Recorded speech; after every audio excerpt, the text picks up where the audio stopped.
Assalamualaikum warahmatullahi wabarakatuh.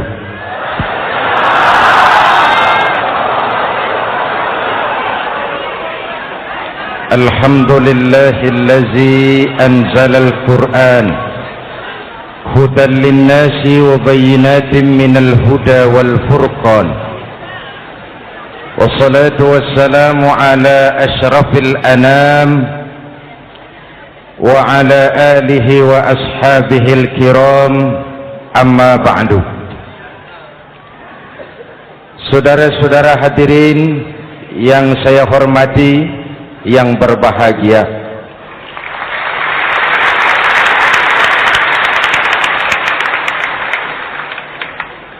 kali ini dalam suasana memperingati nuzulul Quran, setiap penganut agama mempunyai kitab-kitab yang suci atau dianggap sebagai suci. Semua agama. Orang Nasrani punya kitab Injil, orang Yahudi punya kitab Taurat, orang Hindu punya kitab Weda, orang Buddha punya kitab Tripitaka, pengikut Konghucu punya kitab Tao Te Ching, orang Majusi pengikut Zoroaster punya kitab Zen Avesta, orang kebatinan punya kitab Serat Centani, Hidayat Jati atau Darmo Gandul.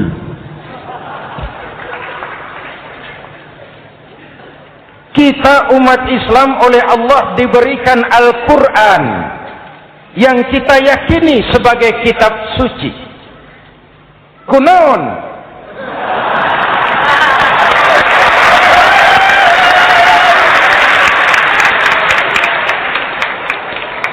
Apa kunaon itu? Kenapa sih kita yakin Quran itu kitab suci? Pertama, ajarannya sesuai dengan fitrah manusia. Suatu kitab dinamakan suci kalau konsep ajarannya sesuai dengan fitrah. Contoh, ini laki-laki ini seneng nggak sama perempuan? Normal. Kalau nggak seneng saya ragu-ragu. Perempuan seneng nggak sama laki-laki?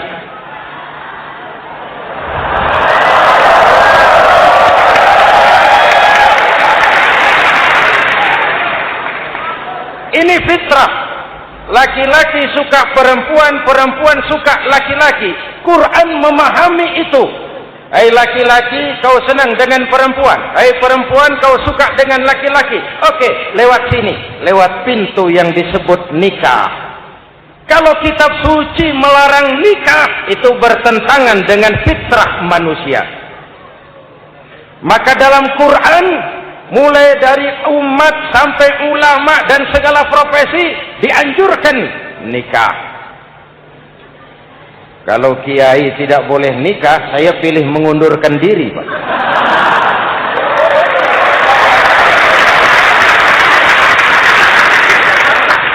Itu bertentangan dengan fitrah. Lagian mubazir dikasih perabotan nggak dipakai.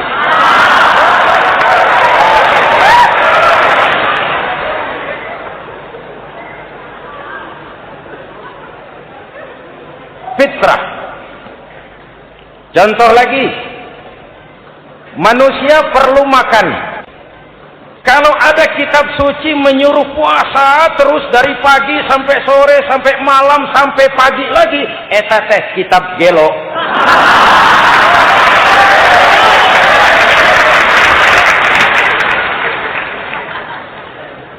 Quran sesuai dengan fitrah. Puasa mulai dari imsak sampai datang waktu maghrib. Puasa ngebleng Dari pagi sampai sore sampai malam merusak kesehatan. Malam berpuasa boleh bergaul dengan istri. Kenapa? Fitrah. Kalau siang tidak boleh, malam tidak boleh, sebulan penuh panas kepala.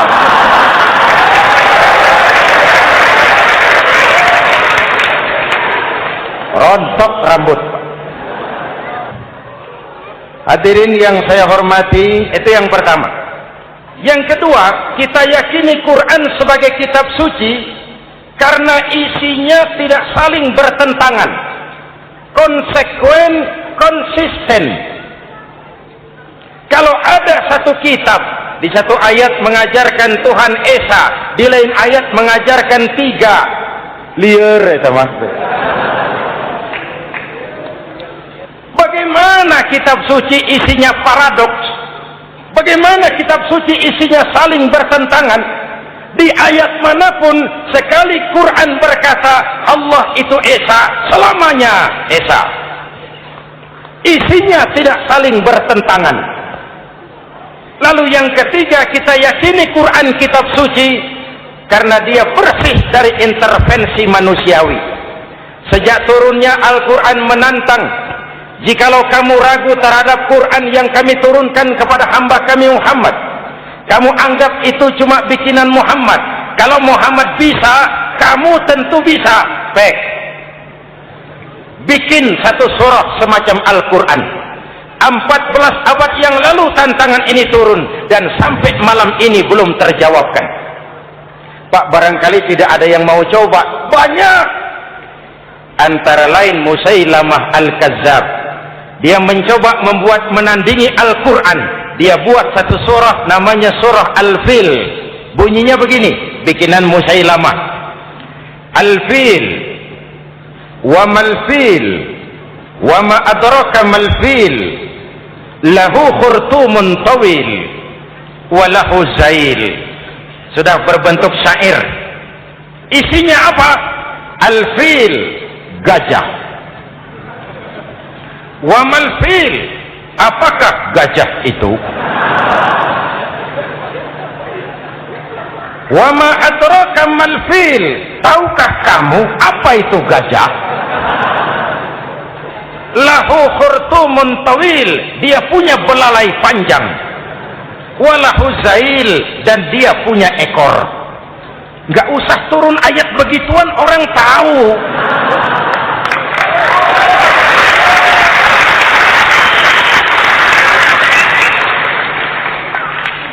Kalau redaksi mendekati, maka isi jauh panggang dari api. Kitab suci bersih dari campur tangan manusiawi. Maka Al-Quran, ke bahasa apapun dia diterjemahkan, naskah aslinya tetap ikut. Dia boleh diterjemahkan ke bahasa Sunda, bahasa Jawa, bahasa Padang, bahasa Inggris, bahasa Jerman, bahasa Belanda, naskah aslinya tetap ada. Kenapa? Bahasa ke bahasa perbedaannya sering frontal. Kalau dari gelas menjadi gelas, eta mah caket. Dari lamp menjadi lampu, itu masih serumpun.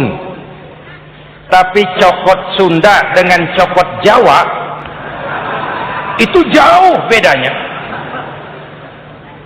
Atos Sunda dengan atos Jawa, itu jauh. Ulama Sunda sama ulama Jawa nggak pernah akur kalimat atos ini.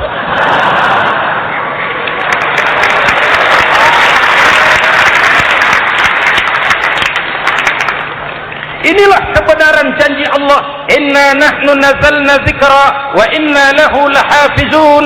Kami yang turunkan Al-Quran, kami yang akan menjaganya. Ribuan orang hafal Al-Quran. Lalu apa pesan-pesan misi utama Al-Quran? Pertama, menegakkan tauhid.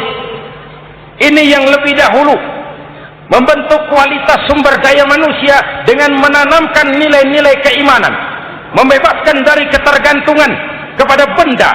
Ya ayyuhan nasu ubudu rabbakumul ladzi khalaqakum. Hai manusia, Tuhanmu yang perlu kau sembah hanyalah Tuhan yang telah menciptakan kamu. Jangan menyembah Tuhan yang tidak pernah menciptakan kamu. Mengapa kau menyembah harta, padahal dirimu lebih berharga dari harta? Kenapa kau menyembah pangkat dan jabatan padahal dirimu lebih berharga dari pangkat dan jabatan?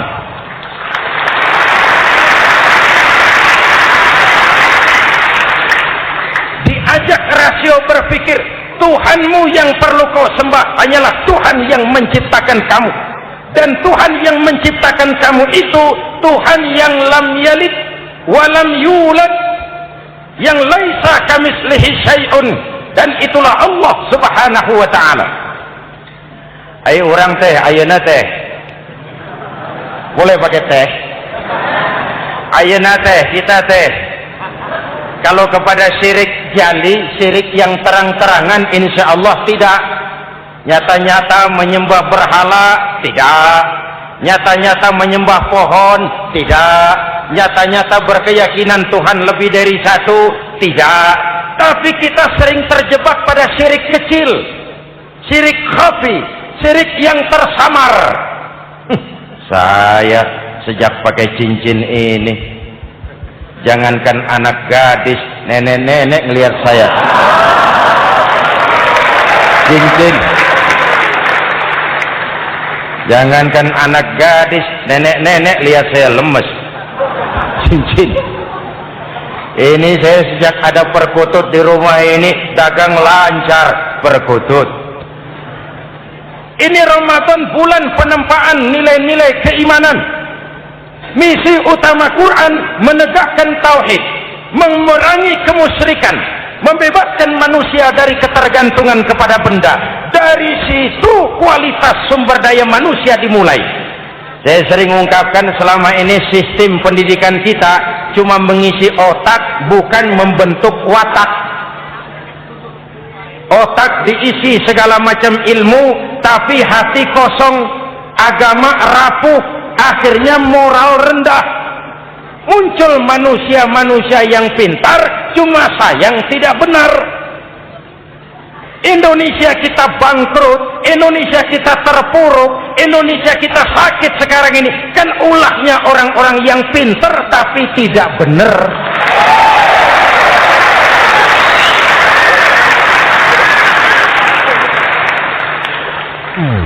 Presented by the Integral CJ's Management.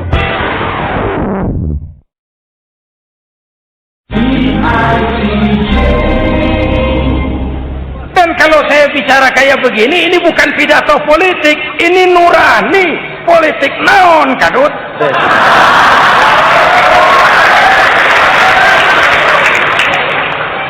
Ini nurani, ini tanggung jawab sebagai anak bangsa. Ibu bapak, saudara-saudara hadirin yang saya hormati, Rasul kalau masuk sepertiga yang akhir, sing-singkan lengan baju, hamparkan sajadah, lebih banyak di masjid daripada di rumah. Itu Rasul. Maka sepertiga yang akhir masjid makin ramai. Lihat Masjidil Haram. Lain dengan kita. Sepertiga yang akhir masjid mulai mengalami kemajuan. Safnya makin maju.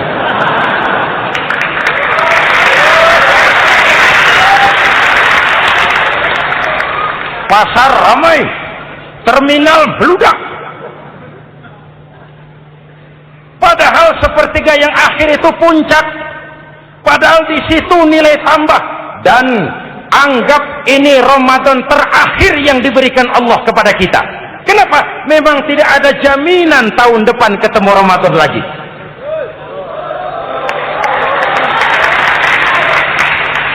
Anggap ini Ramadan terakhir yang diberikan Allah kepada kita.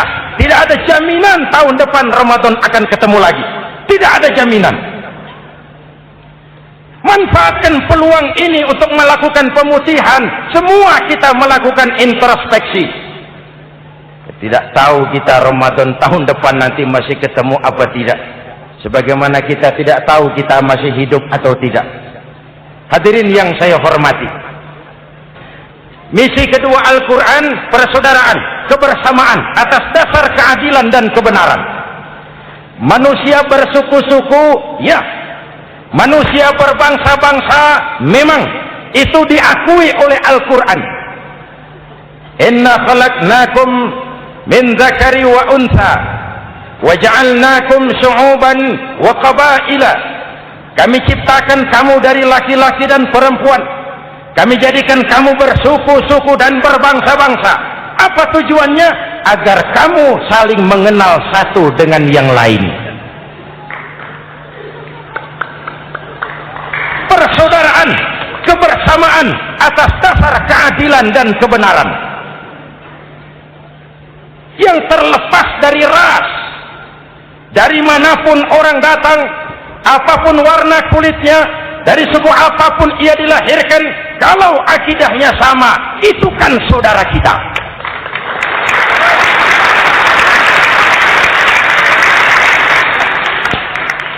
Seperti di masjid, kita tidak peduli dari mana kita datang. Yang datang dari kidul, madep ngulon mang. Yang datang dari sebelah lor, madep ngulon mang. Yang datang dari sebelah wetan, madep kulon mang. Yang datang dari kulon, madep ngulon.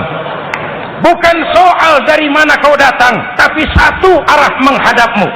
Kau mau Betawi, mau Sunda, mau Jawa, mau Padang, mau Aceh, mau Batak, mau Ambon, kita satu nusa, satu bangsa, satu bahasa. Marilah kita jadi lem perekat buat lingkungan kita di saat keutuhan kita sebagai bangsa sedang dalam ujian berat. Semangat kebersamaan atas dasar keadilan. Tidak ada mayoritas menekan minoritas. Umat Islam itu kalau besar, dia mampu melindungi yang kecil. Kalau kecil, dia bisa menjaga diri. Tiap sholat Jumat khatib berpesan pada akhir khutbah kedua, innallaha ya'muru bil adli wal ihsan. Innallaha ya'muru bil adli wal ihsan. Allah memerintahkan kamu menegakkan keadilan dengan argumen, bukan dengan sentimen. Mengajak, bukan mengejek. Merangkul, tidak untuk tujuan memukul. Kalau sebagai bangsa kita utuh, kompak dan bersatu, saya yakin kita akan bisa mengatasi kesulitan-kesulitan sekarang ini.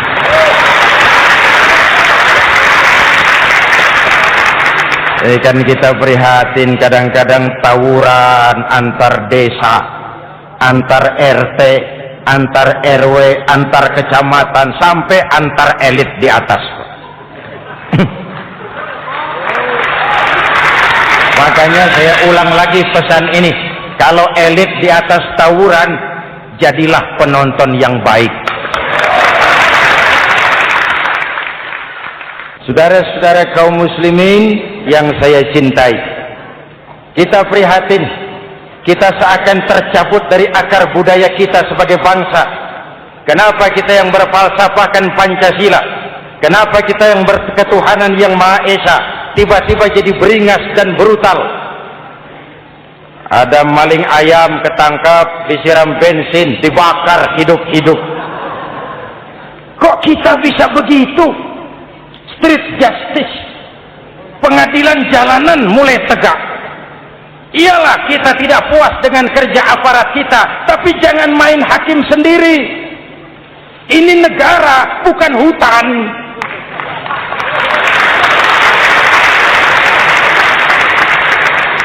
Jangan mencegah kemunkaran dengan menegakkan kemunkaran baru. Oleh hal-hal yang sepele yang mestinya kita bisa mencari jalan keluar dengan baik. Ayo luruskan saf, rapatkan barisan, satukan langkah, tautkan hati. Kita satu umat yang satu, diikat oleh Al-Quran. Hanya dengan kebersamaan kita akan mampu menata hari esok yang lebih baik atas dasar keadilan dan kebenaran. Dulu teh Muhammad Toha teriak takbir ngadepi Belanda. Bung Tomo teriak takbir ngadepi Belanda. Ayeuna takbir ngadepi batur sadulur salembur. Nanaonan.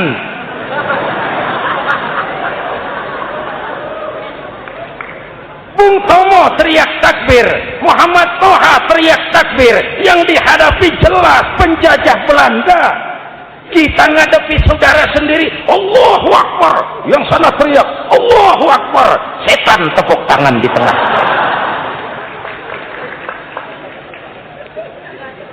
Yuk kita rukun yuk, kita kompak yuk, kita bersatu yuk, kita pulang yuk.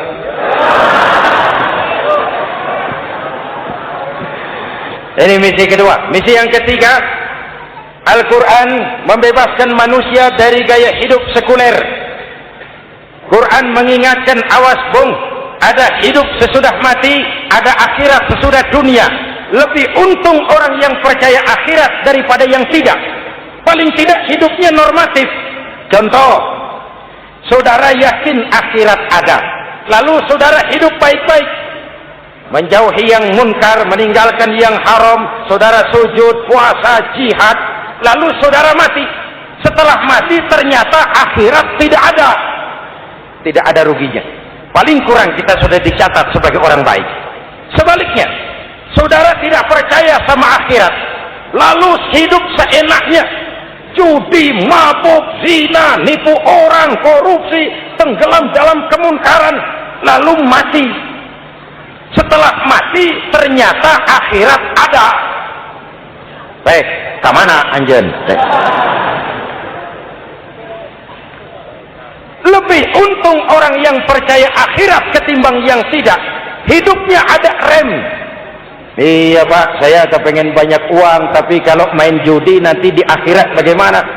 Iya, saya kepengen jadi orang kaya, tapi kalau korupsi, nipu orang, buka peternakan tuyul, nanti di akhirat bagaimana? Gaya hidup yang berkeseimbangan. Ada hidup sesudah mati dan ada akhirat sesudah dunia. Yang keempat, Quran membebaskan manusia dari belenggu kebodohan. Quran ayat yang pertama turun sudah berkata, Iqra, baca, kamu jangan jadi bodoh. Kebodohan menimbulkan kemiskinan, kemiskinan mendekatkan kepada kekufuran. Yang kelima, ini kado buat ibu-ibu, Quran mengangkat harkat, derajat dan martabat kaum wanita. Sebelum Quran turun, sebelum Islam datang, nasib wanita sangat menyedihkan. Dilahirkan hanya untuk melahirkan. Kalaupun berperan, peranannya tidak lebih segitiga. Dapur, sumur, kasur. Kasur, sumur, dapur. Dapur, sumur, kasur. Wanita dilecehkan, sekadar alat pemuas nafsu. Datang Islam, Rasul terenyuh. An-nisa imadul bilad. Wanita adalah tiangnya negara. Jikalau baik wanita, baik negara. Jikalau rusak wanita, hancur negara. Karena wanita, negara jaya. Betul? Karena wanita, negara hancur. Betul? Maka wanita adalah bidadari yang kadang-kadang setan. Kadang-kadang.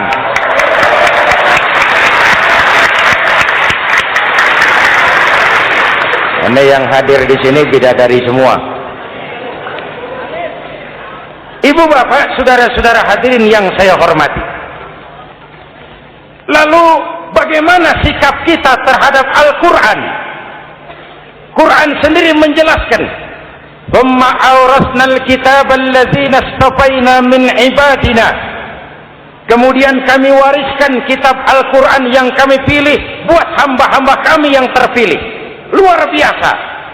Umatnya umat pilihan, Rasulnya Rasul pilihan, kitabnya pun kitab pilihan. Kami wariskan Al-Quran kepada hamba-hamba kami yang kami pilih. Bagaimana sikap mereka setelah menerima Al-Quran? Terbagi tiga. Pertama, faminhum zalimun linafsihi. Di antara mereka ada yang setelah menerima Al-Quran lalu zalim kepada dirinya sendiri. Diterimanya Al-Quran dengan lidahnya, tapi ditolak dengan perbuatannya. Mulutnya menjunjung Al-Quran, perbuatannya menginjak Al-Quran. Quran bilang ke barat, dia pergi ke timur. Quran bilang ke selatan, dia berangkat ke utara. Quran bilang haram, dia terjang. Quran bilang halal, dia tidak mau. Orang seperti itu tidak zalim kepada Allah, tapi zalim kepada dirinya sendiri. Apa kalau kita tidak sholat, Allah rugi? Apa kalau kita tidak bayar zakat, Tuhan bangkrut? Apa kalau sedunia tidak ada yang sujud, Tuhan berhenti jadi Tuhan? Kita mau lakon apa, Allah tetap Allah. Kau mau jadi orang baik-baik, mau jadi bajingan paling tengik, mau jadi orang soleh, mau jadi orang salah, Allah tetap Allah. Kita hanya zalim kepada diri kita sendiri. Ini kelompok pertama, menerima Quran dengan ucapannya, tapi menolak dalam perbuatannya. Mudah-mudahan kita yang termasuk golongan ini. Amin. Yang kedua, wa minhum muqtasid. Di antara mereka ada yang menerima Quran 50-50. Separuh-separuh. Yang enak dilaksanakan, yang berat ditinggal. Padahal pada sisi lain Quran mengajarkan masuklah ke dalam Islam secara total, kafah, jangan separuh-separuh. Ini watak munafik. Kalau dilihat Islam menguntungkan, rame-rame teriak Islam. Ketika diminta berjihad, diminta berkorban, diminta zakat, rame-rame mengundurkan diri. Saya bangkrut Pak, saya miskin Pak, saya pailit Pak. Mental itu dalam awal-awal Baqarah dijelaskan. Kullama adha'a lahum masyaw fih wa idza azlama 'alaihim qamu. Kalau terang mereka berangkat, kalau gelap mereka mandek. Itu ciri orang munafik beragama. Kalau Islam menguntungkan, rame-rame teriak Islam. Ketika diminta berjihad, berkorban, berjuang, rame-rame mengundurkan diri. Muqtasid. Golongan yang ketiga, ini yang ideal. Wa minhum sabiqum bil khairati biiznillah. Di antara mereka ada yang setelah menerima Al-Quran lalu berlomba-lomba mengamalkannya, berlomba-lomba melaksanakannya.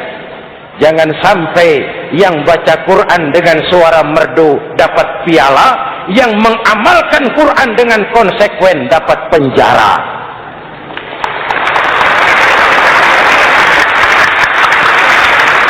Itu ironi, itu menyedihkan, itu memilukan, dan itu memalukan. Pilihan terserah kita. Satu hadis Rasulullah mengajarkan begini. Man ja'alal Qur'ana amamahu qadahu ilal jannah wa man ja'alal Qur'ana khalfahu saqahu ilan nar. Siapa yang meletakkan Quran di depannya, dijadikannya Quran sebagai imam, Quran akan membimbing dia ke surga, surga dunia, lebih-lebih surga akhirat. Sebaliknya, siapa yang meletakkan Quran di belakang, dibelakanginya ajaran Quran, Quran akan mendorong dia ke neraka, neraka dunia, lebih-lebih neraka akhirat. Quran imam apa makmum? Kita makmum apa imam? Makmum ikut imam apa imam ikut makmum? Makmum ikut imam. Jikalau Quran adalah imam, jikalau kita adalah makmum, ke barat kata Quran, ke barat kita berangkat. Ke timur kata Quran, ke timur kita menuju. Halal kata Quran, itu yang kita ambil.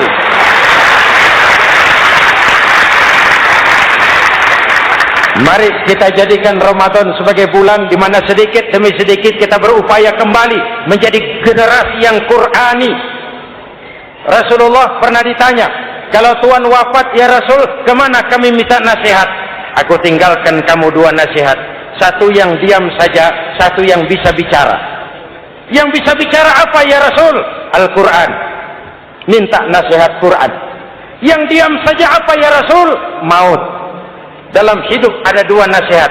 Nasihat yang bisa bicara, Al-Quran. Nasihat yang diam saja, maut. Mau dagang, minta nasihat Quran. Mau bertetangga, minta nasihat Quran. Itu nasihat. Nasihat yang kedua, diam saja, tahu-tahu datang maut.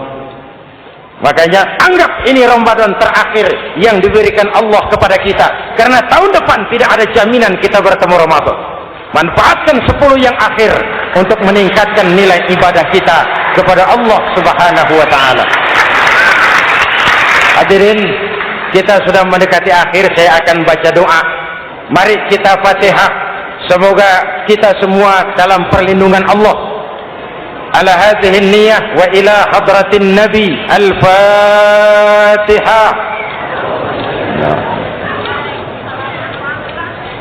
Siratal ladzina an'amta 'alaihim ghairil maghdubi 'alaihim waladdallin. Amin. Bismillahirrahmanirrahim. Rabbana atina fid dunya hasanah wa fil akhirati hasanah wa qina adzabannar. Wassalamu alaikum warahmatullahi wabarakatuh.